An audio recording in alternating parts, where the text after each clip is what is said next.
Yes, mantap! Rasain kau supporter Braja Mustik Kampungan yang serang bobotoh Persib. Apakah langsung dihukum berat Komdis PSSI dengan uang denda puluhan miliar dan dilarang menonton bola seumur hidup? Temukan jawabannya di sini. Boyan Hodak sebut pemain baru Persib Bandung sudah berada dalam pesawat terbang. Apakah sosok tersebut bernama Marcos Alonso yang pernah berkiprah di Liga Inggris dan Spanyol untuk menggantikan peran si Bapuk Henhen Herdiana kah? Simak statistik mantapnya berikut ini. Modar rasain kau kesombongan Jakmania hancur. Rizky Ridho blak-blakan soal Persija Jakarta yang dikabarkan menunggak gaji. Wah, kok bisa? Simak video sampai kelar. Nah, ini baru super mantap. Tegas, begini pernyataan keras Umuh Mukhtar jelang Persib Bandung lawan Borneo. Sampai ungkap satu kejutan ini untuk bobotoh. Wah, kira-kira apa ya? Temukan jawabannya di sini.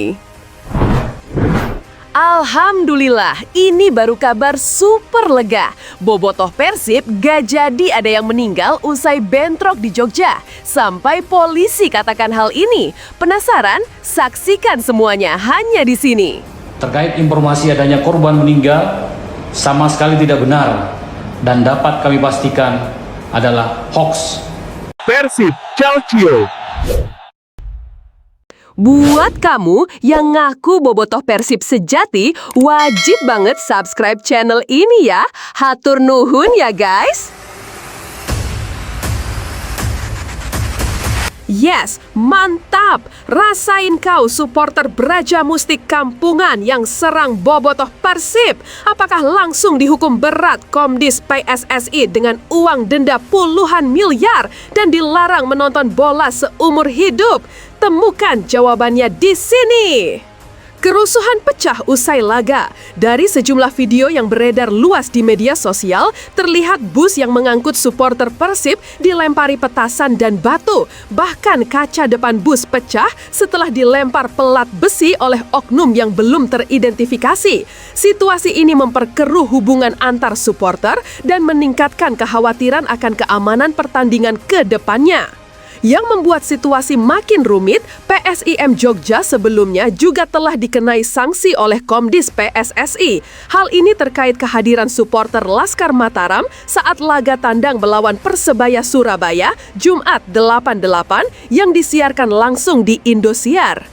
Komdis PSSI pun mengeluarkan surat resmi bernomor 003-L1-SK-KD-PSSI-8/2025 pada Sabtu 16 Agustus 2025. Dalam surat itu, PSIM dinyatakan melanggar regulasi kehadiran supporter tandang dalam kompetisi BRI Super League 2025-2026. Menurut aturan yang bisa diakses di situs resmi e-League, seluruh pertandingan nasional tidak boleh dihadiri oleh supporter tim tamu sebagai bagian dari upaya memperbaiki sistem keamanan sepak bola Indonesia. Sesuai dengan Pasal 5 Ayat 7 dan 11 Regulasi BRI Super League 2025 dan Pasal 141 Kode Disiplin PSSI tahun 2023, PSIM dijatuhi denda sebesar 25 juta rupiah. Komdis juga memberi peringatan keras jika terjadi pelanggaran lagi, sanksi akan lebih berat termasuk larangan kehadiran penonton atau pertandingan tanpa penonton. Perlu dicatat, ini adalah sanksi pertama PSI musim ini. Namun, jika situasi seperti ini kembali terulang, potensi hukuman berat tak bisa dihindari. Bagaimana pendapat kamu soal situasi ini? Apakah sanksi dari Komdis PSSI sudah cukup tegas atau justru harus lebih keras lagi untuk meredam kerusuhan supporter di sepak bola Indonesia? Tulis komentar kamu di bawah. Boyan Hodak sebut pemain baru Persib Bandung sudah berada dalam pesawat terbang. Apakah sosok tersebut bernama Marcos Alonso yang pernah berkiprah di Liga Inggris dan Spanyol untuk menggantikan peran si Bapuk Henhen Herdiana kah? Simak statistik mantapnya berikut ini. Kekalahan mengejutkan Persib Bandung 2-1 atas Persijap Jepara beberapa waktu lalu menyisakan banyak catatan kritis, terutama di lini pertahanan. Sektor bek kanan kembali menjadi titik lemah yang tak bisa diabaikan. Hen-Hen Herdiana yang mengisi posisi tersebut tampil jauh dari harapan. Minim kontribusi, sering kalah duel, dan gagal memberikan tekanan ofensif membuat posisinya mulai dipertanyakan. Di tengah krisis tersebut, nama Marcos Alonso mencuat sebagai kandidat ideal untuk memperkuat sektor kanan sekaligus melengkapi kuota pemain asing menjadi 10 orang. Musim ini, Hen-Hen mencatatkan 25 penampilan di semua kompetisi bersama Persib, namun hanya 10 kali sebagai starter. Ia tidak mencetak satupun gol atau assist dan hanya menghasilkan 2 umpan kunci sepanjang musim. Dalam laga kontra Persijap, permainan Hen-Hen dinilai pasif dan mudah dieksploitasi oleh lawan, terutama dalam situasi transisi. Statistik ini menunjukkan adanya kebutuhan mendesak untuk mendatangkan pemain dengan kualitas dan pengalaman lebih tinggi. Marcos Alonso, bek sayap senior asal Spanyol yang kini membela Celta Vigo, tampil impresif sepanjang musim 2024-2025 di La Liga. Dalam 31 pertandingan, ia mencetak 3 gol dan menyumbang kontribusi ofensif yang signifikan. Dengan 2.647 menit bermain, Alonso tercatat menghasilkan 21 peluang tercipta, 4 umpan kunci yang berujung tembakan langsung, dan total expected goals (XG) sebesar 4,03. Tak hanya tajam di depan, Alonso juga solid dalam bertahan. Ia mencatat 21 tackle sukses dengan tingkat keberhasilan 59%, 34 intercept, 10 blok, serta 176 kali recovery bola. Tingkat keberhasilannya dalam duel udara mencapai 61,9%, membuktikan keunggulannya dalam situasi bola mati maupun serangan balik. Selain itu, ia juga melepaskan 110 umpan panjang akurat dari total 2.079 operan, menandakan kemampuannya mengatur tempo permainan dari lini belakang. Pengalaman Alonso di pentas Eropa bersama Chelsea, Barcelona, hingga timnas Spanyol menjadi nilai tambah yang tidak dimiliki oleh mayoritas pemain di Liga 1. Kehadirannya bukan hanya akan mengisi kekosongan di sisi kanan pertahanan, tetapi juga membawa mentalitas juara yang sangat dibutuhkan tim sekelas Persib. Secara taktik, Alonso mampu bermain sebagai bek sayap dalam skema 3 maupun 4 bek, menjadikannya opsi fleksibel dalam rotasi strategi. Kehadiran Alonso juga akan menjadi daya tarik tersendiri bagi publik sepak bola Indonesia. Selain memperkuat kualitas tim, statusnya sebagai pemain asing ke-10 akan memperkaya komposisi Persib yang saat ini tengah berupaya mengejar konsistensi di papan atas Liga 1 dan persiapan menghadapi kompetisi Asia. Setuju kan guys? Tulis di kolom komentar. Modar! Modar rasain kau kesombongan Jakmania hancur! Rizky Ridho blak-blakan soal Persija Jakarta yang dikabarkan menunggak gaji. Wah, kok bisa? Simak video sampai kelar. Isu tak sedap tengah menerpa skuad Persija Jakarta. Kabar mengenai penunggakan gaji pemain mulai mencuat dan menjadi sorotan di kalangan pecinta sepak bola nasional. Belum ada klarifikasi resmi dari manajemen, namun para pemain sudah mulai angkat suara, meski terbatas. Salah satu yang dimintai pendapat adalah sang kapten, Rizky Ridho. Namun, bek andalan Macan Kemayoran itu dengan tegas menyatakan bahwa dirinya tidak dalam posisi yang berhak memberi jawaban terkait isu tersebut. Bukan hak saya untuk menjawab pertanyaan tersebut, paparnya saat ditanya soal kabar penunggakan gaji oleh klub. Ridho menambahkan saat ini dirinya dan seluruh pemain hanya ingin fokus pada latihan dan pertandingan dan tidak ingin terganggu dengan isu di luar lapangan. Semua pemain hanya fokus pertandingan dan berlatih. Masalah ini mungkin bisa ditanyakan ke orang lebih pantas, manajemen menjawab pertanyaan, ucap Rizky Ridho. Namun, angin kurang sedap belum berhenti di situ. Isu ini kabarnya berpotensi memicu eksodus besar-besaran di tubuh Persija. Disebutkan 13 pemain andalan Persija terancam hengkang di akhir musim, terutama jika manajemen tidak segera menuntaskan persoalan gaji ini. Situasi ini menjadi sorotan publik, mengingat Persija merupakan salah satu klub besar dengan basis supporter yang luar biasa.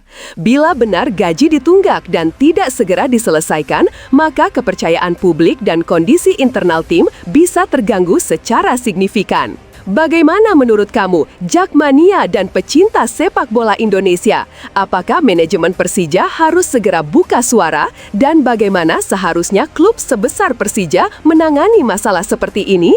Yuk tulis pendapat kamu di kolom komentar. Nah, ini baru super mantap. Tegas, begini pernyataan keras Umuh Mukhtar jelang Persib Bandung lawan Borneo. Sampai ungkap satu kejutan ini untuk Bobotoh. Wah, kira-kira apa ya? Temukan jawabannya di sini. Kekecewaan mendalam dirasakan tokoh senior Persib Bandung, Umuh Mukhtar, setelah tim Maung Bandung hanya mampu bermain imbang 1-1 melawan PSIM Yogyakarta pada laga pekan ketiga Super League 2025-2026 di Stadion Sultan Agung, Bantul. Menurut Umuh, hasil ini termasuk salah satu momen paling mengecewakan dalam sejarah tim Persib. Kita sudah sangat dekat dengan kemenangan. Bayangkan, ada 2 penalti dan keduanya tidak berhasil. Ini adalah sejarah baru bagi Persib, ungkap Umuh melalui akun TikTok resmi @bandungfootball. Persib sebenarnya punya peluang besar untuk pulang dengan 3 poin. Di babak kedua, mereka mendapatkan 2 kesempatan penalti yang dieksekusi oleh William Barros di menit ke-70 dan Mark Klok menjelang akhir laga. Sayangnya, kedua peluang emas itu gagal dikonversi menjadi gol. Umuh menilai kegagalan ini bukan semata karena faktor nasib, melainkan juga berkaitan dengan mentalitas dan ketenangan para pemain di momen krusial. Sejak Persib berdiri, ini kali pertama kejadian seperti ini. Saya berharap ini menjadi pelajaran bagi semua, tegasnya. Ia pun menekankan bahwa para pemain harus belajar dari situasi ini agar lebih siap saat menghadapi tekanan besar di pertandingan-pertandingan mendatang. Meski kecewa, Umuh tetap memberi dukungan penuh kepada para pemain. Ia memastikan bahwa pihak manajemen akan terus mendorong tim agar segera bangkit dan kembali ke jalur kemenangan. Saat ini, Persib masih berada di posisi tengah klasemen dan pertandingan-pertandingan selanjutnya dipercaya akan menjadi titik balik yang sangat menentukan musim mereka. Adapun jalannya laga melawan PSIM berlangsung sengit.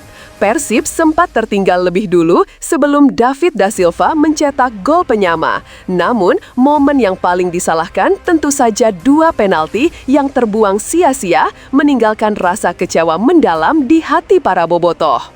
Bobotoh, bagaimana perasaan kalian melihat 2 penalti gagal di laga penting ini? Apakah menurut kalian ada masalah mental di skuad Persib saat ini atau sekedar sial belaka? Yuk tuliskan pendapat kalian di kolom komentar. Alhamdulillah, ini baru kabar super lega. Bobotoh Persib gak jadi ada yang meninggal usai bentrok di Jogja. Sampai polisi katakan hal ini. Penasaran? Saksikan semuanya hanya di sini. Kabar yang sempat beredar luas soal adanya korban jiwa dalam kericuhan usai pertandingan PSIM Yogyakarta kontra Persib Bandung akhirnya dibantah tegas oleh Polda Daerah Istimewa Yogyakarta (DIY). Laga panas yang berlangsung di Stadion Sultan Agung, Bantul, Minggu 24/8/2025 memang menyisakan ketegangan di luar lapangan. Namun, informasi yang menyebutkan adanya korban meninggal ternyata tidak benar.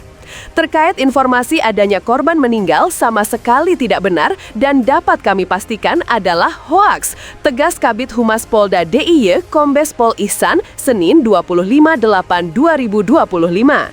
Kombes Ihsan menjelaskan, gesekan antar supporter memang sempat terjadi, tepatnya di Simpang 4 Pingit, Yogyakarta sekitar pukul 21.00 WIB usai pertandingan selesai. Dalam insiden tersebut, satu orang mengalami luka dan langsung dirawat di RS Bethesda. Namun ketegangan itu berhasil diredam. Menurut Ihsan, peristiwa tersebut sudah diselesaikan secara damai oleh kedua kelompok supporter. Sayangnya, kericuhan sempat meluas ke beberapa lokasi lain, termasuk insiden perusakan terhadap satu unit bus dan satu minibus hias milik supporter Persib di area parkir Ngabean. Melihat situasi yang memanas, aparat gabungan dari Polresta Yogyakarta, Satbrimob Polda DIY, Ditsamapta Polda DIY, dan TNI langsung turun tangan untuk mengamankan kondisi. Mereka berhasil mengevakuasi rombongan supporter ke Mako Polresta Yogyakarta demi mencegah bentrokan lebih lanjut. Beberapa korban luka akibat insiden gesekan tersebut telah mendapatkan perawatan dan diperbolehkan pulang oleh pihak rumah sakit. Supporter Persib juga sudah kembali dengan pengawalan petugas, jelas Ihsan. Situasi di Yogyakarta saat ini pun telah dipastikan kondusif setelah aparat melakukan pengamanan di sejumlah titik rawan. Bagaimana menurutmu soal gesekan antar supporter yang masih terjadi di sepak bola kita? Apakah penyelesaian damai seperti ini sudah cukup atau perlu langkah lebih tegas dan sistematis? Yuk tulis komentarmu di bawah.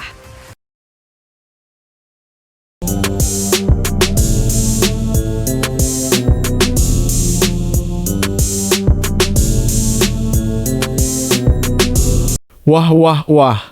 Top Markotop bikin bangga. Thailand akui kemajuan Indonesia, Madam Pang, timnas kalian kini macan Asia.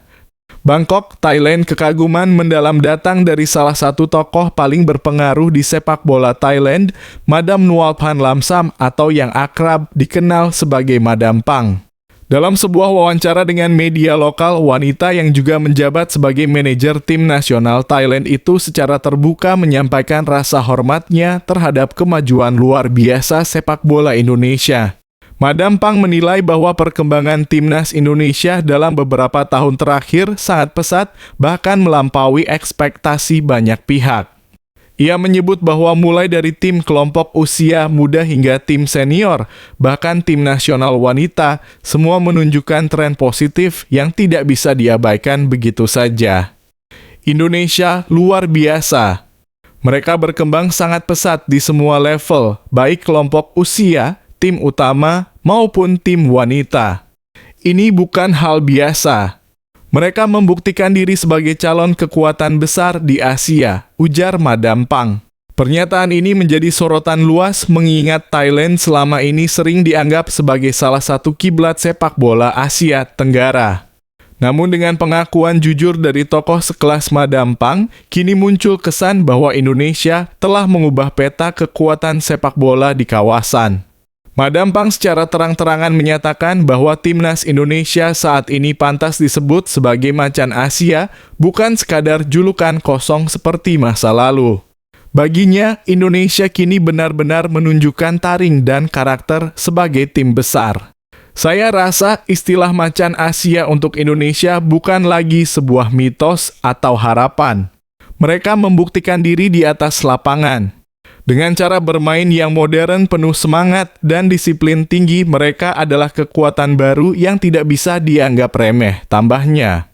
Tak hanya memuji timnas senior, Madam Pang juga menyoroti performa luar biasa dari timnas U-Strip 23 Indonesia yang sukses menembus level Asia, termasuk capaian mereka di turnamen-turnamen prestisius. Menurutnya, fondasi yang dibangun Indonesia sejak usia muda terlihat sangat kuat dan terstruktur. Saya melihat pemain-pemain muda Indonesia tampil dengan penuh percaya diri dan kualitas teknik yang tinggi. Mereka bermain dengan intensitas tinggi, penguasaan bola yang baik, dan tak takut menghadapi tim manapun. Itu adalah mental juara, ujarnya. Yang membuat pujian ini semakin mengejutkan adalah ketika Madam Pang turut menyoroti kemajuan sepak bola wanita Indonesia, sebuah aspek yang seringkali terlupakan. Menurutnya, langkah Indonesia dalam membangun timnas wanita adalah sinyal positif dan menunjukkan bahwa sepak bola berkembang secara menyeluruh, bukan hanya di satu sisi. Sepak bola wanita Indonesia juga bergerak ke arah yang menjanjikan. Mereka mulai membangun tim, membuat kompetisi, dan memberi perhatian lebih. Ini yang harus kami perhatikan juga di Thailand, katanya. Pengakuan Madam Pang ini menjadi tamparan halus bagi sepak bola Thailand yang selama ini berada di barisan depan Asia Tenggara. Ia bahkan mengatakan bahwa Thailand kini justru mulai tertinggal jika melihat laju perkembangan Indonesia yang begitu cepat dan konsisten. Saya harus akui kami merasa mulai tertinggal. Indonesia bergerak cepat. Mereka tidak hanya bicara, tapi bekerja nyata. Semua aspek mereka sentuh dari pelatihan, infrastruktur, sampai program naturalisasi yang berjalan dengan rapi jelasnya. Madam Pang juga mengungkapkan rasa salutnya terhadap pemain-pemain muda Indonesia yang tampil di luar negeri dan tetap menunjukkan dedikasi tinggi saat membela tim nasional. Ia menyebut hal ini sebagai tanda bahwa Indonesia kini memiliki identitas sepak bola yang kuat. Pemain-pemain Indonesia di luar negeri bermain baik dan saat dipanggil ke timnas, mereka tetap bermain penuh semangat. Itu artinya ada rasa bangga yang tumbuh. Ini penting. Sepak bola butuh rasa memiliki, katanya lagi. Pernyataan Madam Pang dengan cepat menyebar di media sosial dan menjadi perbincangan hangat di kalangan pecinta sepak bola. Banyak netizen Indonesia merasa bangga mendengar pujian dari tokoh luar negeri sekaligus menganggap ini sebagai motivasi untuk terus berkembang. Di sisi lain, pengakuan ini juga menjadi tanda bahwa dominasi lama dalam sepak bola Asia Tenggara sedang bergeser. Vietnam dan Thailand yang sebelumnya lebih sering mendominasi, kini mulai melihat Indonesia sebagai ancaman serius yang harus diwaspadai. Perjalanan panjang timnas Indonesia untuk kembali berjaya memang masih terus berlangsung. Namun dengan fondasi yang mulai kuat, regenerasi yang berjalan, dan dukungan supporter yang luar biasa, arah masa depan sepak bola Indonesia terlihat cerah. Indonesia bukan lagi tim pelengkap. Mereka kini jadi poros baru sepak bola Asia Tenggara. Kami harus belajar dari mereka, tutup Madam Pang. Apakah ini era baru di mana macan Asia yang dulu hanya menjadi sebutan puitis, kini benar-benar telah bangkit dan siap mengguncang Asia? Waktu yang akan menjawab. Namun satu hal yang pasti, kebangkitan sepak bola Indonesia kini tak lagi bisa diabaikan. Dari jauh Sintayong memohon maaf batal ke Indonesia, telan kekalahan kedua bersama Ulsan HD di K-League, STY berusaha profesional dan konsentrasi penuh untuk Ulsan HD. Kabar kurang menyenangkan datang bagi penggemar sepak bola Indonesia, khususnya para pendukung Sintayong. Pelatih asal Korea Selatan yang sempat santer dikabarkan akan datang ke Indonesia untuk mendampingi timnas U-Strip 23 Korea Selatan di ajang kualifikasi Piala Asia U23 2026 dipastikan batal berangkat. Tak hanya itu, Shin juga tengah menghadapi periode sulit bersama klub barunya Ulsan HD, usai menelan kekalahan keduanya secara beruntun di K-League. Sintayong sebelumnya sempat menyampaikan niatnya untuk ikut serta mendampingi skuad muda Korea Selatan dalam pertandingan yang akan digelar di Surabaya, di mana timnya akan berada satu grup dengan Indonesia, Laos, dan Makau. Kabar ini disampaikan langsung oleh Shin dalam podcast Jackpot (Jeong dan K Podcast) yang direkam pada awal Agustus 2025. Dalam pernyataannya, ia menyebut telah diminta oleh Federasi Sepak Bola Korea Selatan (KFA) untuk turut hadir mendukung tim U-Strip 23 secara langsung. Namun rencana tersebut berubah seiring dengan perkembangan karier kepelatihannya. Dalam waktu yang hampir bersamaan, Sintayong resmi menerima tawaran untuk menjadi pelatih kepala klub raksasa K-League, Ulsan HD. Keputusan itu otomatis membuatnya tidak bisa meninggalkan tim dalam periode penting kompetisi domestik Korea Selatan. Jeong Seok-seo, penerjemah sekaligus rekan dekat Sintayong, memberikan klarifikasi terkait situasi tersebut. Ia menegaskan bahwa pernyataan Shin untuk datang ke Indonesia dibuat sebelum sang pelatih resmi bergabung dengan Ulsan. Iya, betul, Coach Shin awalnya memang mau datang.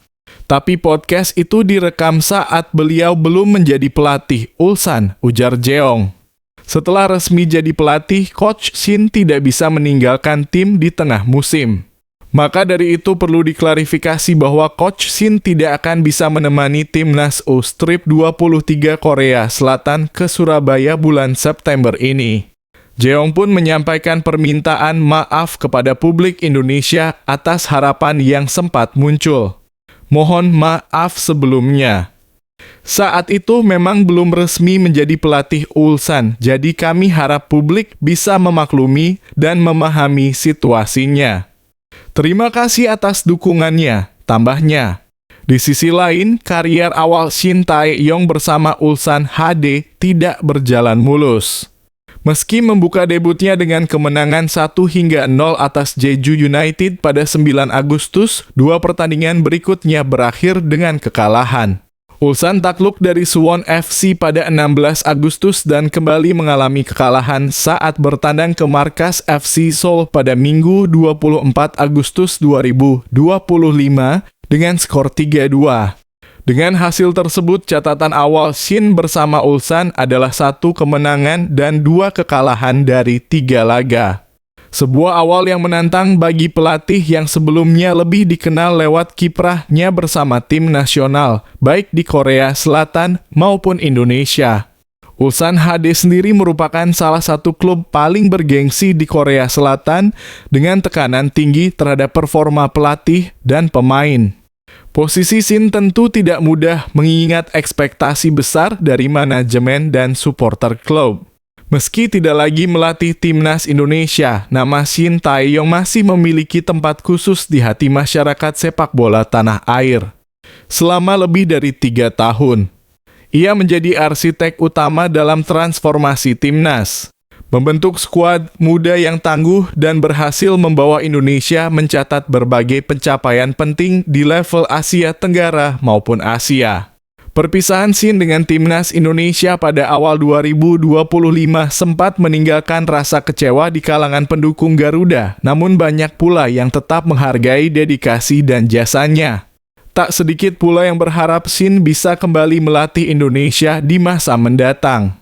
Kini perhatian publik Indonesia akan tertuju pada laga kualifikasi Piala Asia U-23 2026 yang akan digelar di Surabaya.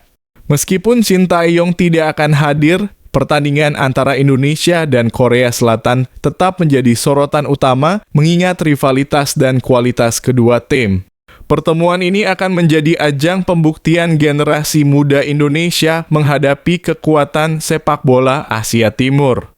Pelatih timnas U-23 Indonesia pun akan ditantang untuk bisa menyusun strategi terbaik guna meraih hasil positif, terlebih bermain sebagai tuan rumah di hadapan ribuan pendukung sendiri. Di tengah situasi ini, publik Indonesia tetap mengirimkan doa dan dukungan terbaik kepada Shin Tae-yong. Meskipun kini berada di kursi pelatih klub, kontribusi dan warisannya bagi perkembangan sepak bola nasional tidak akan dilupakan. Banyak yang berharap suatu saat nanti jalan akan mempertemukan kembali Shin dengan Indonesia, baik di ajang persahabatan, kompetisi internasional, atau bahkan dalam reuni profesional di masa depan. Untuk saat ini, kita akan menyaksikan perkembangan karier Shin di level klub, sembari berharap pelatih baru Indonesia mampu melanjutkan tongkat estafet yang telah ditinggalkannya. Semoga perjalanannya bersama Ulsan HD membawa kesuksesan dan menjadi pembuktian bahwa dirinya tetap layak diperhitungkan di kancah sepak bola Asia.